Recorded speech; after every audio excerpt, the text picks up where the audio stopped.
Tonight on Market Call, Jeffrey Olin, President and CEO of Vision Capital, taking your calls on Canadian REITs and real estate operating corporations.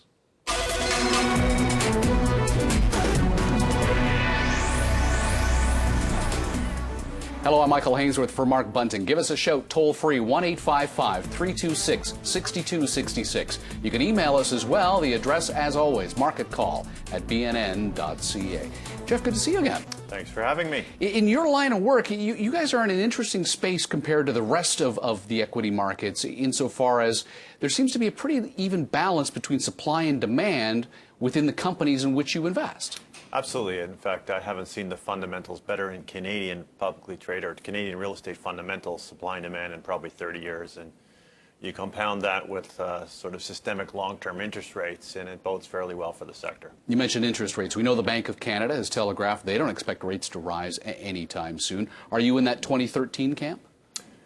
You know, I think what we're looking at is the gap between the capitalization rates, or the return on real estate investments, and long-term interest rates. Notwithstanding rates have come down, that spread is pretty high, and so we still see room for interest rates to come up a bit and still find very healthy returns. I mean, you're seeing that in the property markets per se, as opposed to the stock market, where you're seeing acquisitions at King and Yonge.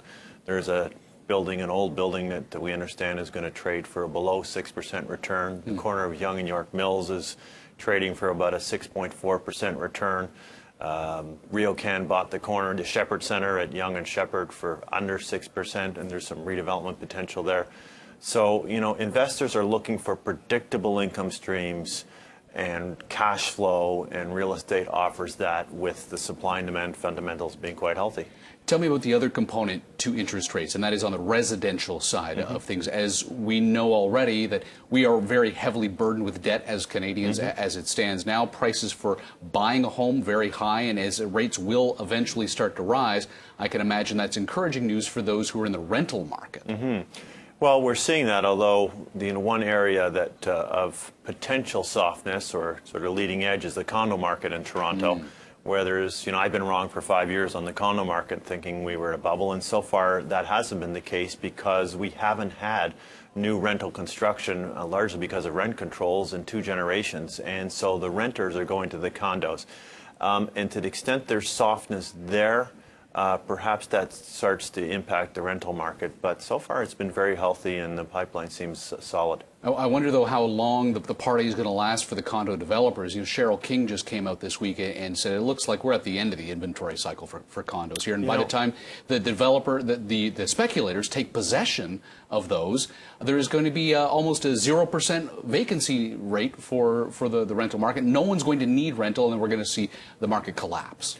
Well, I mean, I've been predicting softness for 5 years and been wrong for 5 years in the condo market. It doesn't really impact what we do in our fund, and unless to the extent it starts to hit the rental apartment market. And there's a big gap between the rental rates you're paying for a condo unit and what you're paying for a cap rate apartment on the subway. And so that spread is sustaining the apartment markets in public securities, which we focus on.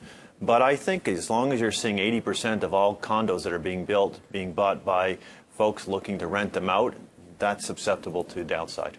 All right. Jeffrey Olin is here taking your questions on Canadian REITs and real estate operating corporations. If you've got a question, give us a shout toll-free, or fire us off an email, themarketcall@bnn.ca. Your questions when we come back.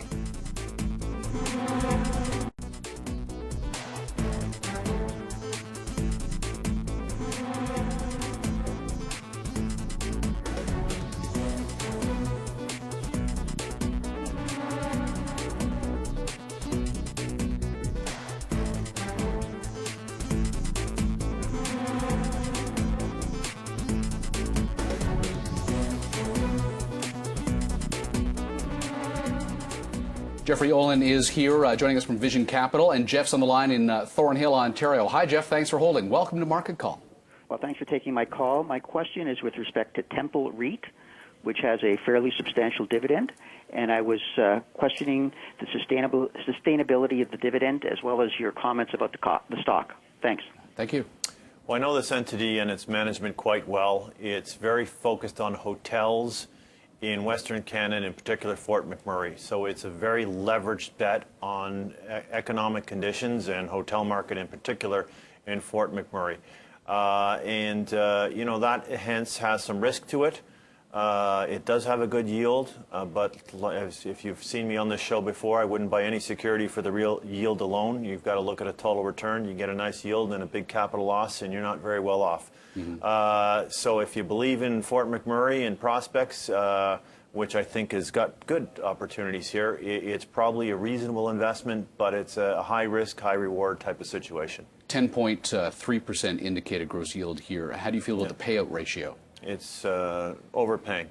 Is it? Absolutely. So that 10% might be at risk? Again, I think they will go to great efforts to maintain that distribution because they believe they're going to grow into it because of the favorable prospects of Fort McMurray. So I'm not here saying they're going to cut the distribution. I don't have any reason to think they will. They've had some high-cost short-term debt. I think they've taken care of that. So they're not as susceptible to that. And they recently did a financing that puts them on firm footing.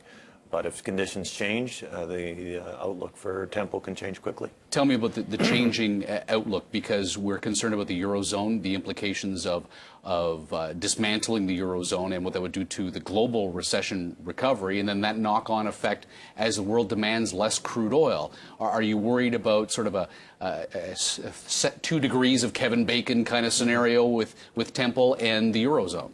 I think that the oil sands, relatively speaking, certainly, and this is becoming a relative world, but even in an absolute sense, stand out very well in a world of global volatility, politically, geopolitical risks, and I think that the environmental impact of the oil sands has proven to we're seeing new technologies, and that's improving. And I think if the Americans don't want our pipelines, we're going to see it go to China. They're very happy to take it. So I'm very favorable outlook on Alberta and the oil sands opportunities in that region. All right, Jeff, thanks for the call from Thornhill, Ontario. We're off to Kelowna, BC. Peter, welcome to Market Call tonight. Good afternoon to you. Thank you very much for taking my call. You bet. I'd like to know about Scott's Realty. Would it be sustainable with the income of it, and where does it go? And it doesn't seem to move along very well. Yeah, we are, just in terms of disclosure, we are short Scott's REIT. We've been short Scott's REIT for some time. So if you look at the chart, we've done fairly well there. They had a big concentration of a tenancy to Prism, an entity that's had financial troubles, and they're disclaiming leases. They've got some short-term capital issues there. This is quite a high-risk situation, and I don't believe the yield is sustainable there. So I'd be cautious on this name. Is this the company that holds the properties under which we would see the Kentucky Fried Chickens? Is that how it works? Exactly. And Kentucky Fried Chicken in particular is not doing exceptionally well. So they have a number of issues that they're sorting through, and I think it's going to continue to take time to sort through them. Tell me about your short strategy, because every analyst I'm seeing on my screen here does have a sell recommendation. No one thinks this stock is climbing substantially over the next little while, but you look at it just on that 52-week basis on the screen we were just looking at there, it's already down 30%, including the dividend itself. So is the bottom in on Scott's? Well, we continue to be short, so... At what point do you think you would hit the cover button?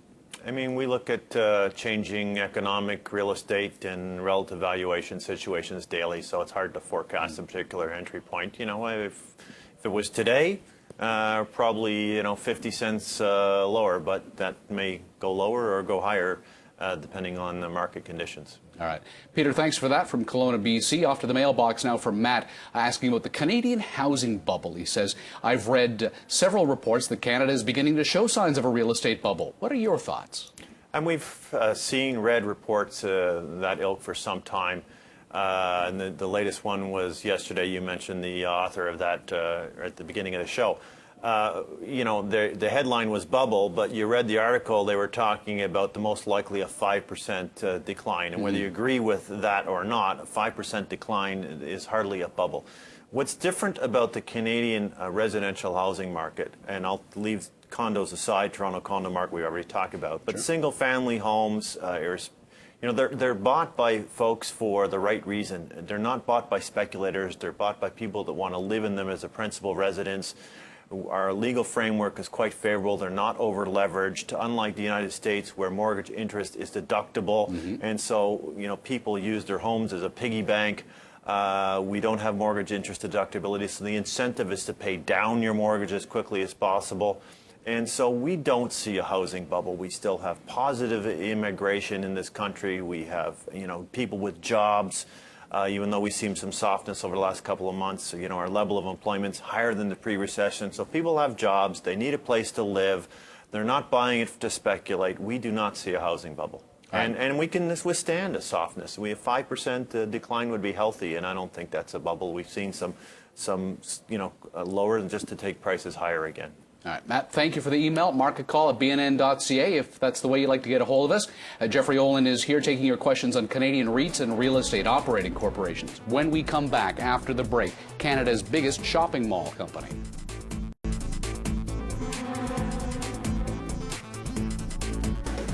Jeffrey Olin is here from Vision Capital, and we're talking about REITs and real estate operating companies. Glenn's on the line in Kitchener, Ontario. Thanks for holding, Glenn. Welcome to Market Call tonight. Glenn, are you with us? I don't know if Glenn is with us. Glenn does not appear to be with us. RealCan debt. That's all I have on my screen here. Well, RealCan, of course, is the largest Canadian REIT. It's focused on shopping centers, and their debt, if you're looking at that, I'm not exactly sure what the debt is yielding right now, but what you're seeing with high-quality corporate debt, and I would certainly include RealCan in that category, is, again, people are looking for yield and safety of principal, and you get that with RealCan, and you get it at a premium over Canada bonds. And so I'm sure you're not getting a high yield on RealCan debt, but if you're looking for a reliable, safe, predictable income stream where you can go to sleep at night, owning RealCan debt is a good call. I'm sure whatever series he has is trading at a premium to par because the coupon is higher than current interest rates. But again, it always depends on the specifics, but the general concept is it's a solid investment. Talk to me about the customers, and I suppose that's the tenants that we're talking about within the RealCan portfolio as it relates to retail sales, because we saw the October numbers, they were up 1%. Yes. Cars played a big role in that, but we did see merchandise generally being purchased as well. Yeah, again, and RealCan, unlike the big mall owners, well, they have some fashion tenants, certainly in their mall. They're not a big fashion mall outlook. So if the extent that people are looking at more volatile times, RealCan's not going to be punished by those circumstances. They're doing a great job. I mentioned earlier they bought the Shepherd Center at Yonge, and they're going to redevelop that. It's sorely in need of redevelopment. They have the talent and skill to do it. If you're a U.S. retailer or a European retailer and you're coming to Canada, RealCan's your first call. They have the brand, they have the market position, they're very shrewd. Eddie Sunshine, Freddie Wax, Jeff Roggs. I mean, these guys know what they're doing. All right. Glenn, sorry we couldn't hear from you there. We're off to Scarborough now, and Frank. Hi, Frank. Yes. Hi, Michael. Hello. Thank you for taking my call. Thanks for calling. I would like to ask your guest about Extendicare, whether it's sell or hold, and I would like to know about the dividend if it is safe. Also, whether if there is a chance for the stock to go higher in the next 12 months. Thank you very much. I'll hang up and listen. Yield is 10.1%. Yeah, I mean, the truth is we don't follow Extendicare actively, even though we are quite familiar with the sector, seniors housing that they operate. And the reason is because they have a huge exposure to the United States nursing home sector that's been a minefield of problems over a 15-year period. They're at the vagaries of government policy. It changes rapidly. We're also less favorably inclined to the U.S. generally as compared to Canada. So, my answer to the caller is much better bet is Leisure World. It's focused in Canada. In fact, it's focused here in Ontario. It's a much safer company. It's not as big a company. The dividend there is reliable. I think the stock is cheap. It's very well managed. It has great corporate governance. And in my view, you do much better to own Leisure World than you would Extendicare, certainly on a risk-adjusted basis. What about Chartwell? Chartwell's got a 6.3% yield. Leisure World, as LW as you see it there, has a 7.7%. Again, a little bit of difference in the entity. Leisure World and Extendicare are more focused on nursing homes. Chartwell, which does have some nursing homes, is more focused on seniors housing, so it's less government dependent. Would that be that much more appealing as a result? Yes and no. I mean, it's a risk return. It's more susceptible to downside and upside. If the economy is good and seniors have the income to go to seniors and you can raise rates, certainly Chartwell will do relatively better. Again, Chartwell has some exposure in the United States, which I think is a much better position and under control than Extendicare. So Chartwell would also be a better name, in our view, than Extendicare. All right, Frank, thanks for that. We go from Scarborough to Toronto and Judy. Hi, Judy. Thanks for holding. Hi, thanks for taking my call. You bet. I wanted to get an opinion on Callaway. Callaway's done extremely well, and I'm wondering if there is a good upside in terms of the target of the stock. 26.45 is where Callaway is today, and consensus is it's pretty fully valued already. Yeah, I mean, Callaway is a core holding. It's a large cap. It's done well. It's got very high occupancies. They are uniquely positioned in the power center industry. Again, they are, whereas RealCan might be the largest, Callaway would be the largest player in power centers, those big box centers, which the flavor of the day. They have a very significant strategic relationship with Smart Centers through their largest shareholder, Mitch Goldhar. That is a competitive advantage for Callaway in terms of pipeline and expertise.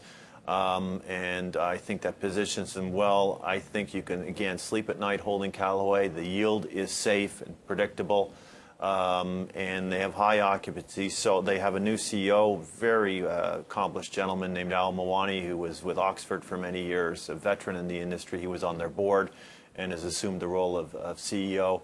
So again, I think, yes, it's fairly valued. So I'm not looking for huge upside targets on Callaway, but if you're looking for a steady distribution play and well managed, Callaway's a decent name. All right, that's 5.8% dividend yield right now. You mentioned flavor of the day.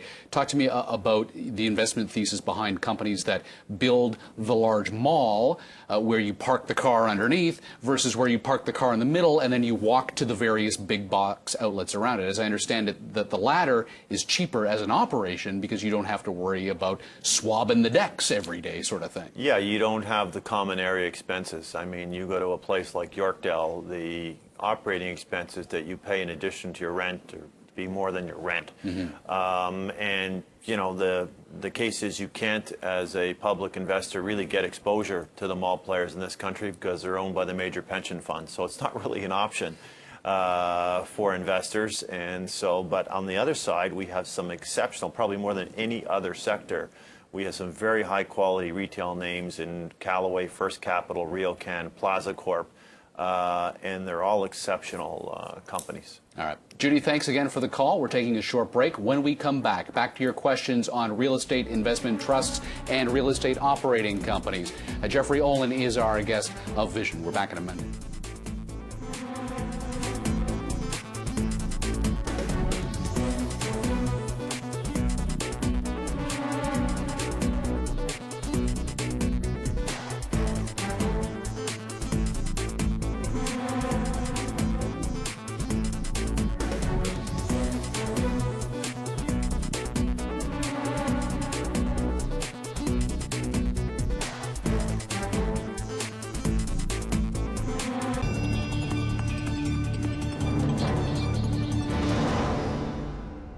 Jeffrey Olin is here. He is the president and CEO of Vision Capital Corporation. He was also here on the 18th of January of this year. And at the time, you brought with you three fresh top picks, Retrocom, Main Street Equity, and Morguard. Retrocom up by about 5.1% since your recommendation, total return. How do you feel about it today? We still like Retrocom. We've sold most of our position in this name. It was down as low as $3.50. We bought some stock at lower levels. It has a very nice distribution of about 8.6%, if I recall correctly. They're overpaying their distribution. We believe they're going to grow into it. Again, it benefits from the same sort of strategic relationship with Mitch Goldhar that I mentioned with Callaway, except Retrocom operates in more secondary markets. It has more value-add opportunities.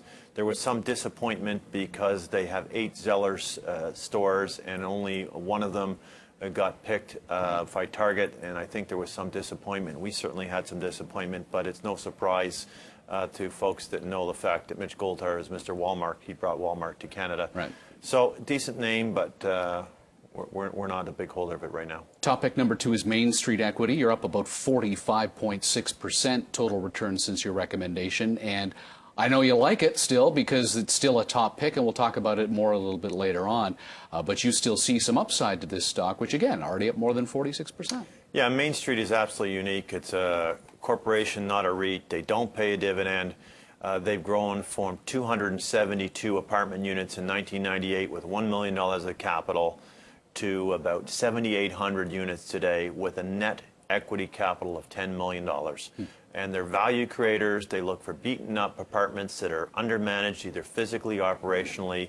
They re-tenant them, they fix them up, they put new tenants in, then they refinance and take out their equity and do it again. They're true value creators. It's entrepreneur that owns 40% of the common shares, and it's a great Canadian success story. On the topic of success, your top pick number 3, Morguard, up on my screen here, 52.2%, including the dividend, which is like 0.8%. Yeah, the dividend is negligible. Again, this is one of those inefficiencies that is the reason our fund exists. Here is the 8th largest real estate entity in the country with 18 million square feet, diversified in different asset classes. The independent appraised value of this company is $140 a share, and it's trading in the $70 a share range. It's done very well. There's some overhang because Ray Sahi owns about 50% of it, and so it's a controlled entity. And Ray has had some wins and losses from a shareholder's perspective in public markets, but he's a very shrewd guy, and this is still a significant holding for us. All right.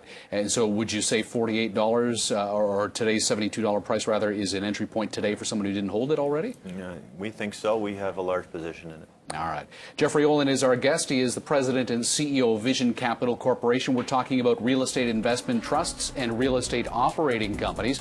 If you've got a question, you can give us a call toll free at 1-855-326-6266. When we come back after the break, a company that boasts Canadian Tire, Rona, and Shoppers Drug Mart among its tenants.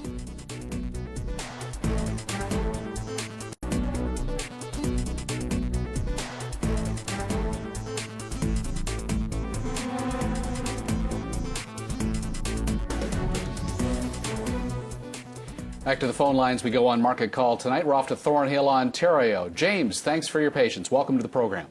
Thank you for taking my call. Jeffrey, my question is in regards to Partners REIT. I was wondering if you would buy this company at current stock price. Do you see any potential upside to the stock? Is the dividend safe? And where exactly do they operate? Thank you. All right. Thank you. Again, Partners is in the commercial space. They have some decent retail centers.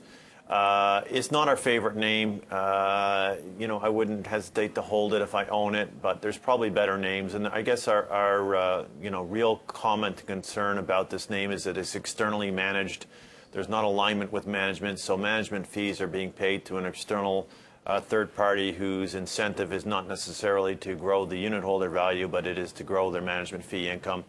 And at some point they'll internalize, but we've encouraged them to do that sooner rather than later, and we don't see a lot of initiative to do that, so I think there are better names.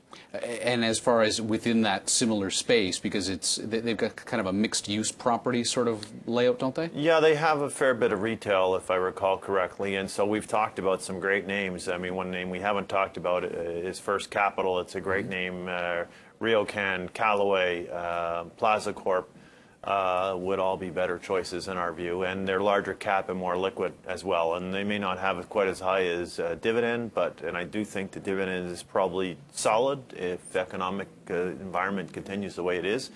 But we don't believe in buying things for dividend alone. All right. James, thanks for that. That dividend, by the way, 8.69%. We are going to go to Brampton, Ontario for Len now. Hi, Len. Hi, Jeffrey. Good evening. Nice to speak to you. I love your subject REITs. And my question is on TransGlobal. The ticket thing is TGA.UN, as they are expanding very rapidly. It's apartments, and these different apartments expansion and fully paid out with a dividend of 6.5%.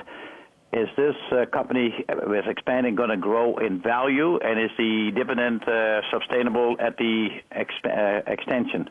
All right. Thank you. Well, you've summarized it well. They are in apartments. Firstly, just to reiterate that, we like TransGlobe. They've gone through some transition in the last year. They internalized their management.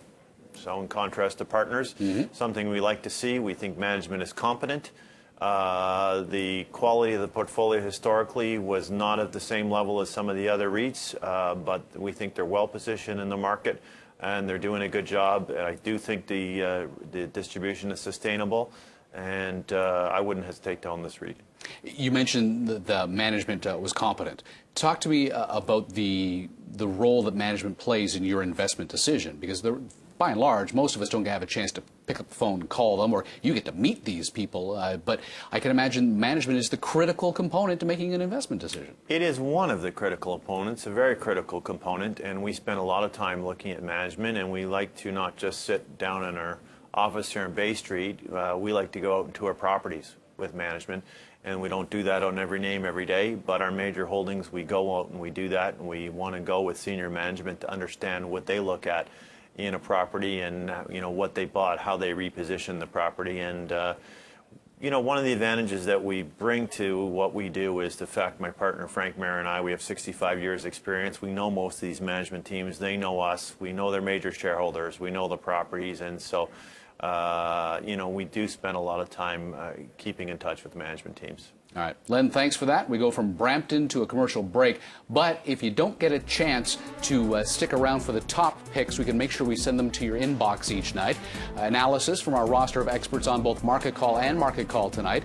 All you have to do is go to bnn.ca/subscribe to sign up for the nightly newsletter.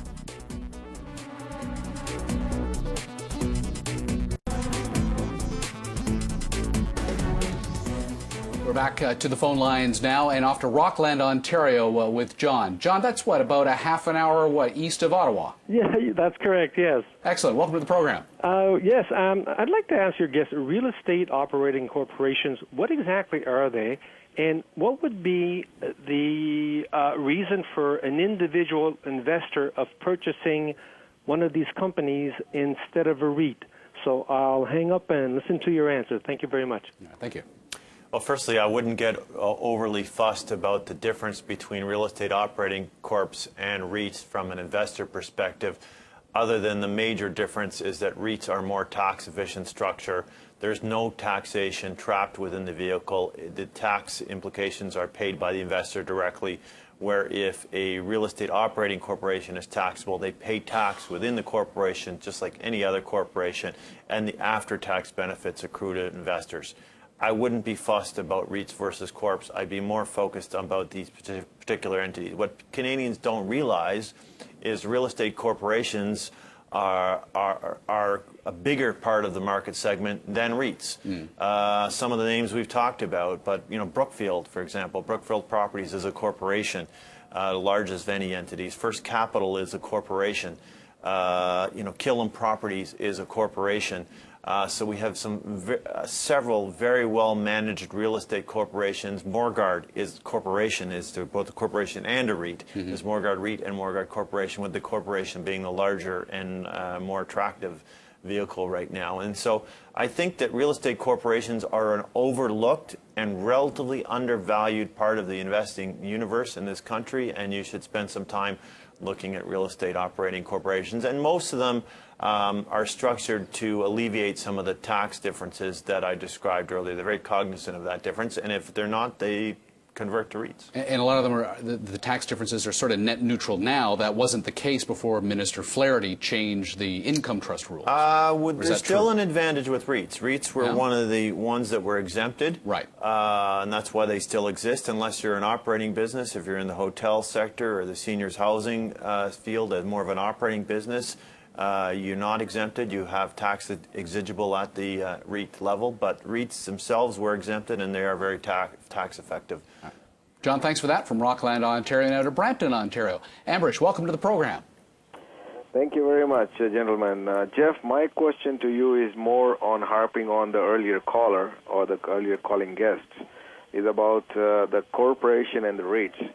Considering if I have to invest in a long-term plan, which corporation and which REIT, that's Real Estate Investment Trust based on dividend, would you recommend for a long-term investment? Well, if you stay tuned for our top picks, you'll get our top ones right now. But there's a number of good ones. You know, in terms of the question that as the outlook on payout ratios are going down, which is a healthy thing. They have been going down. They will continue to go down in our view, unless there's a major negative economic impact, which forces them to go up by definition until they cut them. But in the United States, the level of payout ratios has historically been much lower than in Canada. And just for folks that don't know what we're talking about, the payout ratio is what proportion of the entity's cash flow you're paying out as a dividend. So if you're earning $1 a share and you're paying out 90 cents, your payout ratio is 90%. If you're earning $1 a share in cash flow and you're paying out $1.10 in distributions, then your payout ratio is 110%. You want to avoid REITs or any entity that is overpaying. And in Canada, you know, it's been a pet peeve of ours, is the investment banking community has fed into the fervor for yield by saying, you know, buy this because it's a high yield, without recognizing some of these entities go to the bank and borrow money to pay the distribution to attract investment. So you're looking for, you know, high yield but low payout ratios. And tell me about the degree of risk associated with different types of real estate investment trusts, because we've got commercial, we've got residential, we've got retail, and then, as we've discussed, mixed use as well. In difficult economic times, which of those three categories tends to hold up better than another? Residential, particularly in this country, because you know, people need a place to live. And the residential are apartment owners. And the other thing, a key to your question, is in Canada we're blessed with something called Canada Mortgage and Housing Corporation, which even in the depths of the credit crisis, apartment owners were able to access mortgage money at favorable rates, typically historically between 60 to 110 basis points higher than Government Canada bonds, because they had a government guarantee behind the mortgage. So that CMHC financing is a huge benefit to the apartment sector. So both on the demand side and the capital side from financing, it's a safer sector, and you see that in valuations. Yields are lower, and the multiples are higher. All right, Ambrish, thanks for the call. The market call tonight. We're off to Abbotsford, BC. Carl, good afternoon to you. Good afternoon. Northwest Healthcare Units. How do you rate their management? Do you know them? And what is your outlook for the company for stability and steady returns? Well, it's quite topical. We know them, and to your question about meeting management, we happened to meet the CEO and CFO yesterday afternoon, and we think management is outstanding. We like the space. They're in medical office buildings. They've been quite acquisitive. They, you know, very experienced long-term guys in the real estate arena. I think there's been some pressure on their unit price recently because there's some overhang from expectation that they're going to do an equity issue. Our understanding from meeting management is there's nothing imminent in that regard. They're probably they've got both cash and credit facilities and unencumbered properties, and they're properties with no debt that they can put debt financing on that will take them into 2012. And I think you know, they're going to cover their distribution. They were overpaying. They're going to cover their distribution next year, and I think this is a solid quality name in an interesting space. If we look out more than 2 or 3 years, we know that the federal finance minister has looked at changing the transfer payments to the provinces for health care. No real change now, but come 2015, 2016 or so, that is going to be based largely on economic growth. Is there a spillover effect into a company that deals with having doctors in a building alongside a pharmacy on the main floor sort of thing? I think that we've already had a transition that's impacting this entity, others in this province for the family health teams, which has required owners of medical office buildings or campuses to relook at the configuration of space, because all of a sudden, as opposed to having a bunch of offices, a bunch of individual doctors, you've got teams that want to be in a campus kind of environment with accessing common resources. So we've had that transition, and it seems to be working well. Most people think for the residents and communities of our province, and I don't see a big risk from transfer payments. I mean, as long as we have doctors and they need a place to reside, and pharmacies and labs, I mean, the demographics are obviously a favorable trend in this regard. I think we're going to see a demand for more of this space, not less. All right. Carl, thanks for that. From Abbotsford to a break. When we come back to your questions on Canadian REITs and real estate operating corporations.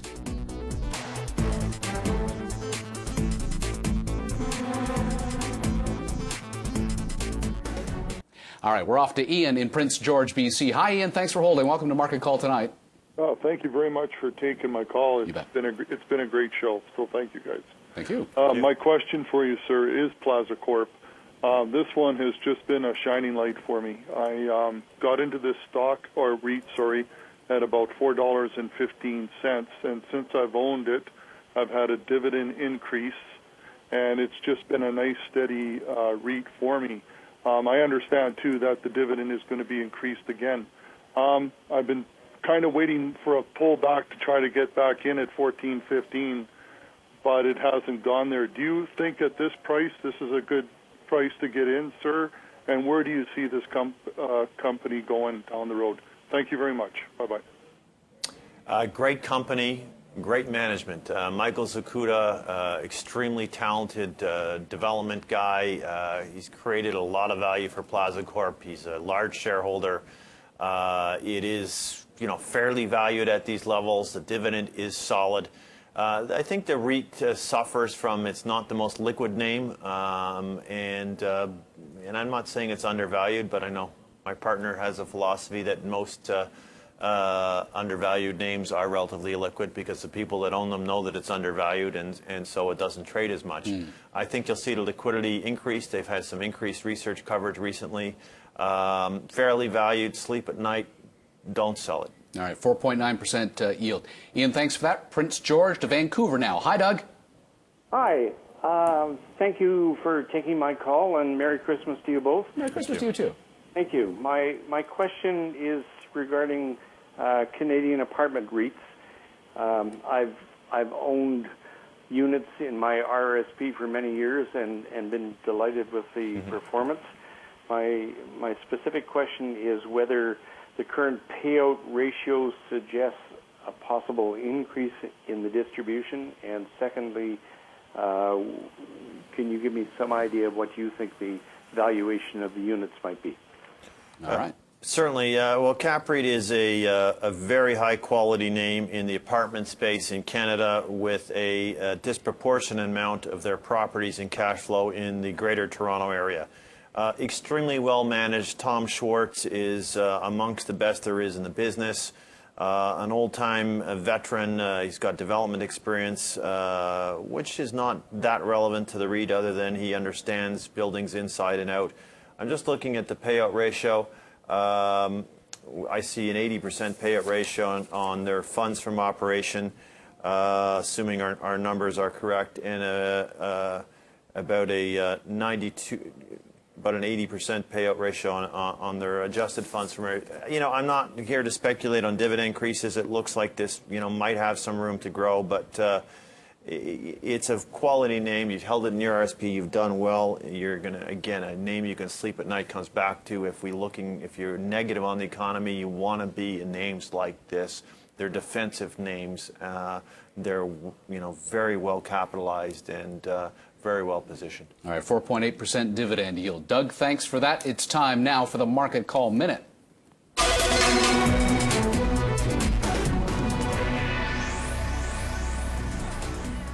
All right, Bob and Hamilton want to know on Artis REIT, buy, sell, or hold? Hold, increasing exposure to the United States, going to internalize, but they've bought $1 billion of real estate with external management. Eric in Toronto, Boardwalk REIT. It's a buy, well positioned in apartments in Western Canada and looking for growth there. Tricon Capital Group for Mike in Burlington. Tricon is a hold, great management, tough space of fund management business in the United States. It's a hold. Primaris Retail for Dave in Winnipeg. Hold. We like the retail space. They have a bigger fashion concentration in Primaris and the other names we've talked about. Hold. Amica Mature Lifestyles for Mark in Unionville. Hold. Seniors housing player, well managed, good positioned. Hold. Buy, sell, or hold on Brookfield Asset Management. Do you buy the BAMA for Gary and Calgary? You buy it. It's one of the best companies in the planet. All right, and for Joss, White Rock REIT. Is that a buy? Is it a sell, or is it a hold? It's a sell for us. We think there's corporate governance issues. We met with management today. We expressed our views, and we would have it as a sell. All right, and for Mark, InterRent REIT. InterRent's buy. We own it. We've increased our position recently. Apartment sector, well managed. All right, that's the Market Call Minute. Thank you very much. Sorry if we couldn't get to your call. We're coming back after the break with the top picks.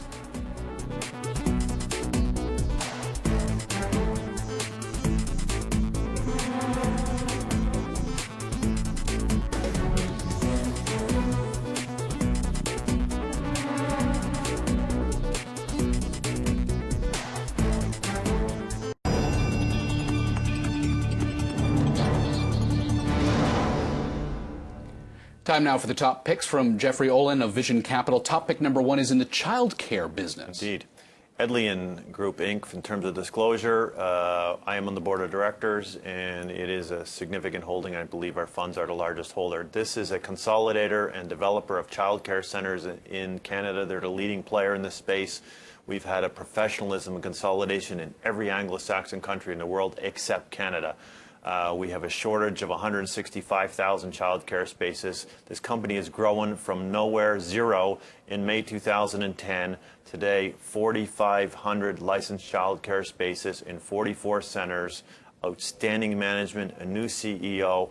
You can buy the stock below $1. You should back up the truck and have a big truck and buy this stock. And if you're looking for short term, that's not our game. But if you're looking at this company 12 to 24 months, you're going to do very well positioned, a unique entity, and well needed by Canada. But again, as you said, you are on the board of directors. I am on the board of directors. Your money is where your mouth is. And on the audit committee. Okay. Main Street Equity, we were talking about this a little bit earlier.